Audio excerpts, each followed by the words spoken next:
इज्जत से बोलिए। क्या होते तुम क्या होता है? तू बोल रहा है क्या होता है? अरे आप लेटर साहब ध्यान रखिए, दिशा की ये गवर्नमेंट ऑफ इंडिया का नरेंद्र मोदी जी का लेटर है, इसके अनुसार बैठक होनी चाहिए। ये स्कीम से 96 सेंट्रल गवर्नमेंट की स्कीम उद्देश्य से आए बखड़ा करे। बगैर क्या करे? ऐसा मत करिए, लाइन से चलिए, ऐसा मत करिए। नरेंद्र मोदी जी व्यवस्था में सुधार चाहते हैं और सेंट्रल गवर्नमेंट की स्कीम में नहीं होना है। सेंट्रल गवर्नमेंट की स्कीम होना चाहिए, उसकी जांच होगी। ये बैठे जांच करने के लिए कौन सी स्कीम पर चला होगा? देखिए ये लेटर है, ये निकला हुआ 96 स्कीम है। 96 स्कीम पर बात करिए।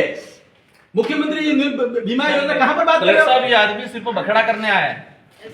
हम आदमी नहीं, हम जनप्रतिनिधि जाके। आदमी क्या होता है?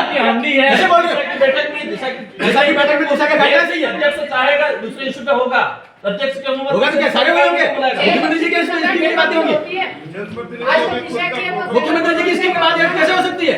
ये सेंट्रल गवर्नमेंट द्वारा गठित कमेटी है, सेंट्रल गवर्नमेट की 96 स्कीम है, नोटिफाइड है, और नोटिफाइड इसी स्कीम पर बात होनी है। क्या बात कर रहे हैं आप? सेंट्रल गवर्नमेंट की स्कीम में क्या प्रोग्रेस है डूंगरपुर जिले की, बताओ, इसकी बात करेंगे। और दिशा की बैठक में कक्षा स्पष्ट है, अध्यक्ष चाहेगा दूसरे इशू पे चर्चा हो सकती है। तो क्या ऐसे गाइडलाइन जारी कर रखिए। इसका नोटिफिकेशन निकला हुआ है, नोटिफिकेशन नहीं होगा, बात करने के लिए नोटिफिकेशन के बाहर नहीं होगा। हमारा भी पावर है, नरेंद्र मोदी जी ने जैसा आदेश जारी किया वैसा ही बैठक होनी चाहिए और होनी चाहिए। भ्रष्टाचार होगा तो उसमें जांच कराएंगे। देखिए जैसे में भ्रष्टाचार हुआ तो मंत्री जेल गया, तो कराओ में है गया, वो तो गलत होता जाएगा जेल।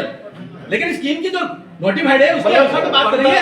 डिपार्टमेंट वाइज क्या डूंगरपुर जिले को बर्बाद करना? देखिए ऐसा है, डिपार्टमेंट वाइज जो है ना आप लोग बर्बाद कर रहे हो, बर्बाद मत करिए। फिर क्या कह रहे हो आप? जब ये नोटिफिकेशन निकला हुआ है तो वैसे ही बैठक होगी, हर चीज को रिव्यू कर रहे हो तो डिपार्टमेंट का प्रतिनिधित्व आप खुद कर लो। कौन सा डिपार्टमेंट को हम रिप्रेजेंट करते हैं उदयपुर लोकसभा क्षेत्र को। डिपार्टमेंट का प्रतिनिधित्व कर लो। जैसा भारत सरकार का नोटिफिकेशन है उन बिंदुओं पर चर्चा होनी चाहिए, उनको आप बता देना, आप उन बिंदुओं पर चर्चा होनी चाहिए।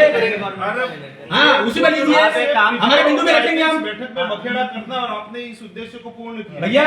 भैया ऐसा है, भारत सरकार का आदेश जारी किया है, नरेंद्र मोदी जी की योजना है 96 योजना है, 96 योजना को रिव्यू करिए। अब ये ऐसे में दूसरी बातें करके महत्वपूर्ण बिंदु को कैसे छोड़ सकते हैं? डूंगरपुर को भी विकसित भारत का हिस्सा बनाना है, डूंगरपुर भी विकसित भारत का हिस्सा बनाना है और इसमें जो भी भ्रष्टाचार हुआ वो भी मिल जाएंगे, लेकिन गाइडलाइंस के अनुसार चर्चा होगी। क्या गाइडलाइन? कौन सी गाइडलाइन? ये गाइडलाइंस आप गाइडलाइन जानते हो? Central government. अब आप इससे बाबा साहब अम्बेडकर के सवाल को नहीं मानते और क्या फिर कहना फिर क्या हुआ? गाइडलाइंस ये भारत सरकार की गाइडलाइंस है। क्या भारत सरकार की गाइडलाइन पे दिशा की बैठक कहाँ है? दिशा की बैठक हो रही तो बिंदु भी वही आएंगे, बिंदु भी वही आएंगे। क्या तो बिंदु आ रहे हैं? कौन से आए? बैठने में क्या दिक्कत हो रही है? सुनो, बैठे नहीं, 2 दिन तक बैठूंगा, लेकिन उन्हीं बिंदु पर चर्चा होगी जो इस नोटिफिकेशन में लिखा हुआ। इस नोटिफिकेशन में दर्शा बताओ जो नोटिफिकेशन लिखा हुआ उस पर चर्चा करिए। अध्यक्ष की अनुमति से अन्य विषय पे सदस्य वो अन्य बिंदु जब गाइडलाइन हो जाएंगे उसके बाद अन्य बिंदु आएंगे। गाइडलाइन में अन्य बिंदु शुरू में नहीं आएंगे, बाद में आएंगे, बाद में आएंगे अन्य बिंदु। अन्य बिंदु सभी पे चर्चा 96 बिंदु पर चर्चा आप तो करो, बताओ उसके बाद अन्य बिंदु आएंगे। की क्या स्थिति है? आप वहीं से लड़ाई करनी हो तो बाहर आ जाना, बाहर क्या जाना? यहाँ पे मत करना। ऐसा नहीं, देखिए मैदान में आओ उनके। देखिए ऐसे धमकी नहीं, कैसे काम नहीं चलता। मैं भारत सरकार को ऑर्डर जारी किया, धमकी कैसे दे रहे हो? कैसे धमकी दे रहे हो? आप दे रहे हो, हम नहीं दे रहे। ये बाबा साहब अम्बेडकर के संविधान के अंतर्गत ऑर्डर जारी किया हुआ, धमकी कैसे दे सकता? बाहर आ जाओ, तेरे साथ क्या व्यवस्था है? नहीं, कौन धमकी दे रहा है? कौन धमकी दे रहा है? आपको कान बहरा है क्या? आपको ध्यान नहीं रहा धमकी कौन दे रहा है? राजनीति करनी है बाहर जाओ। राजनीति का विषय नहीं है, हम सरकार की बात कर रहे हैं। ये ऑर्डर है, इस ऑर्डर के अनुसार ही चर्चा होनी चाहिए। ये मैं कह रहा हूँ इस लेवल पे, ये ऑर्डर जारी किया हुआ है। करना देना चाह रहे हैं भारत सरकार का ऑर्डर है। आप एक सभी अधिकारी